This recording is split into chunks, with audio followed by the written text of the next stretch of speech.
Nike is the world's biggest sportswear brand, earning thousands of crores every single day. Superstars like Ronaldo and Rafael Nadal use their products. But would you believe the man who built this empire was a failed athlete who started his business selling shoes from the trunk of his car? This is the story of Nike's founder, Phil Knight. Phil Knight was born in 1938 in Portland, America. From childhood, his one dream was to become a great athlete. He worked tirelessly on his running through school and college, winning many races. But alongside his passion, he also pursued his education, completing his MBA in 1962. He still wanted to run, but one morning during practice, reality hit him hard. After dedicating his entire youth to running, he was one of the best in his state, but he couldn't compete at a national or international level. He was good, but not great. At 24, he accepted that his athletic career was over. He had failed at his dream, but he still wanted to stay connected to the world of sports. Like any runner, Phil had a deep connection with his running shoes. That's when he decided to get into the shoe business. He remembered a research paper he wrote during his MBA.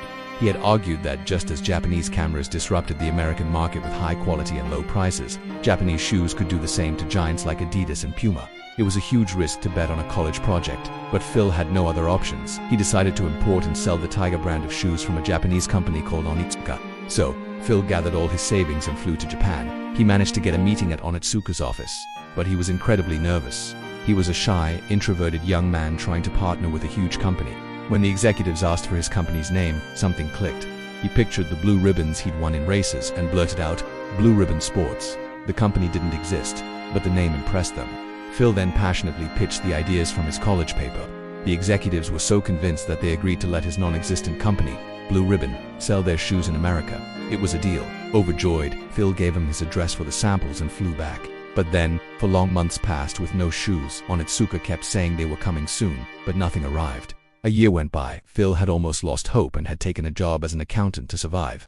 Then, one day, a notice came from customs. 12 pairs of shoes had arrived from Japan.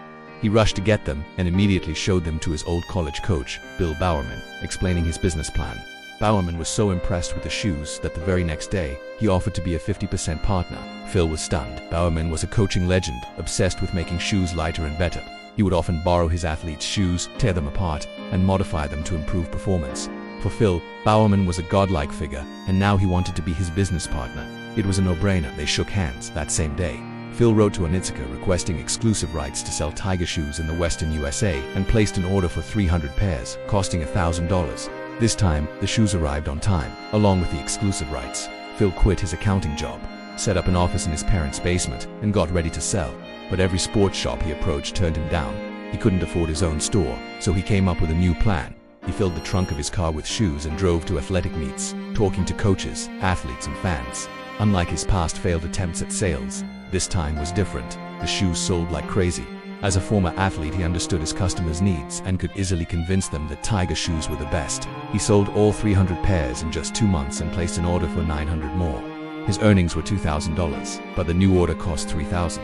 For the first time, he went to a bank for a loan. Seeing his strong sales, the bank approved it.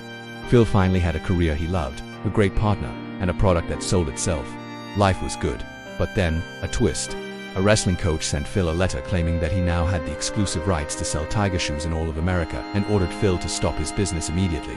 Just 2 months in, Blue Ribbon was on the verge of collapse. Phil wrote to Onitsuka for clarification but got no response. He had no choice but to fly to Japan and confront them.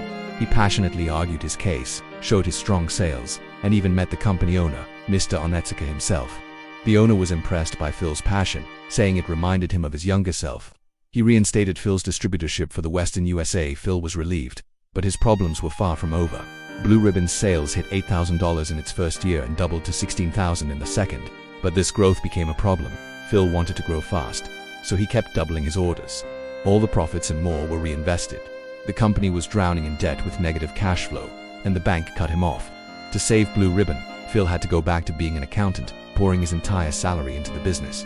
Meanwhile, Bowerman was busy improving the shoes. He realized Americans were bigger and heavier than the Japanese, so they needed different shoes. He tore apart Tiger shoes, experimented, and eventually created the ultimate training shoe by combining the best features of different models. He called it the Cortez. Onitsuka began manufacturing it, and it became an instant bestseller in America. Thanks to Phil's management and Bowerman's design, Tiger became a top brand in the US. By 1971, sales hit $1.3 million. Phil finally quit his job to work on Blue Ribbon full-time. Everything seemed perfect, until a huge blow came from Japan. Onitsuka, seeing Blue Ribbon's success, got greedy. They gave Phil an ultimatum: sell them 51% of Blue Ribbon, or they would find another distributor. Phil felt shocked and betrayed. This was fraud. He gathered his team and made the biggest decision of his life. The time for selling someone else's brand was over. It was time to create their own. He broke the partnership with Onitsuka first. They needed a logo, something that captured the feeling of motion and victory and would fit on a shoe. He hired a design student who, for a fee of just $35, created several options. The team chose a curved checkmark. Next, a name. After debating names like Falcon and Dimension 6, their first salesman, Jeff Johnson, said he'd dreamt of a name: Nike, the Greek goddess of victory. It was perfect. They found a manufacturer, and on May 30th, 1971, the Nike brand was officially born. But back then, nobody knew Nike. They were up against giants like Adidas and Puma. So Phil used a marketing strategy that was revolutionary for the 1970s. He knew runners wanted to wear what the best athletes wore. So, Nike signed the era's top runner, Steve Prefontaine, for $5,000 a year, becoming one of the first brands to use athlete endorsements. Phil also hired salespeople who were athletes themselves. They understood the customers, which led to better products and sales. With these strategies, plus Bowerman's designs and their existing customer base, Nike exploded. By 1980, they had 2,700 employees, $270 million in sales, and had beaten Adidas to become America's #1 athletics company. Phil felt he had finally made it, but then, a new competitor emerged that shook Nike to its core: Reebok. Nike had always focused on performance, not style. But in the 80s, trends changed. People wanted shoes that looked good too. Reebok delivered. Customers started leaving Nike. The company lost money for the first time and had to lay off employees. By 1986, Reebok had overtaken Nike. Nike needed a miracle, and they found one in a magical basketball player, Michael Jordan. He was just an emerging star, but Phil saw his legendary potential. Nike signed him and launched a basketball sneaker named after him, the Air Jordan. Before this, basketball shoes were plain and boring. The Air Jordan, with its bold colors and style, changed everything. As Jordan dominated on the court, wearing the shoes in every game, Nike launched iconic ads that Air Jordan became a symbol of both performance and style, kicking off sneaker culture worldwide. In its first year, Nike sold $100 million worth of Air Jordans and reclaimed the top spot from Reebok. After that, Nike never looked back. They expanded globally, entered new sports, and today, they are the world's largest sportswear brand, valued at around 12 lakh crore rupees. Phil Knight's journey teaches us one powerful lesson: execution. As he says in his book Shoe Dog, let everyone call your idea crazy. Just keep going. Don't stop. If you are passionate about an idea, take calculated risks and execute it. Nike's own tagline says it best: just do it. If you liked this video, then I know you'll love the next one we have for you. Thanks for watching.